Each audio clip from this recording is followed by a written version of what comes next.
السلام علیکم ناظرین، میں ہوں آپ کا ہوسٹ طارق خان سبزے۔ اس وقت مردان تخت سے کنٹری ڈیجیٹل نیوز کے ساتھ موجود ہوں۔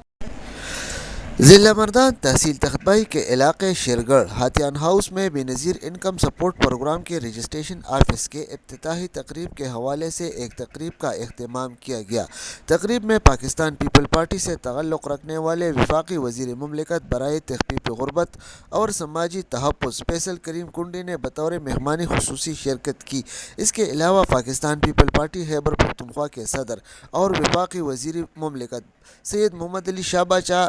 اور بے نظیر انکم سپورٹ پروگرام کے ضلعی آفیسرز نے بھی شرکت کی۔ تقریب سے خطاب کرتے ہوئے وفاقی وزیر مملکت برائے تخفیف غربت اور سماجی بہبود فیصل کریم کنڈی نے کہا، بہت سی شکایت آتی ہے ہمارے پاس ہر پاکستان کے ہر کونے سے کہ جی ہم ریٹیلر کے پاس گئے، کسی نے 200 روپے کاٹ لی، کسی نے 500 روپے کاٹ لی، کسی نے 1000 روپے کاٹ لیے۔ ہم نے بہت پروسیس میں ہم گزرے، ہم نے کہا اس چیز کو ہم کس طریقے سے، پہلے ڈاکخانہ تھا، پھر ATM کارڈ دیے، پھر یہ دیا، لیکن وہ جو کرپشن تھی وہ نہیں رک رہی تھی۔ لہٰذا ابھی ہم نے یہ فیصلہ کیا ہے، ہم نے پائلٹ پروجیکٹ 7 ضلعوں میں شروع کیا ہے اور انشاءاللہ تعالی مہینے 2 کے اندر پورے پاکستان میں جو اسٹیٹ بینک کے انڈر بینک آتا ہے،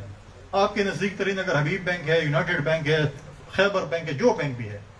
اس کے اندر آپ اکاؤنٹ کھولیں، بے نظیر انکم سپورٹ پروگرام کی طرف سے ڈائریکٹ پیسے آپ کے اکاؤنٹ میں آئیں گے، کسی ریٹیلر کی ضرورت نہیں ہوں گے۔ اس سے کم از کم یہ کرپشن کا جو ہے جو شکایت ہے وہ ختم ہو جائیں گی۔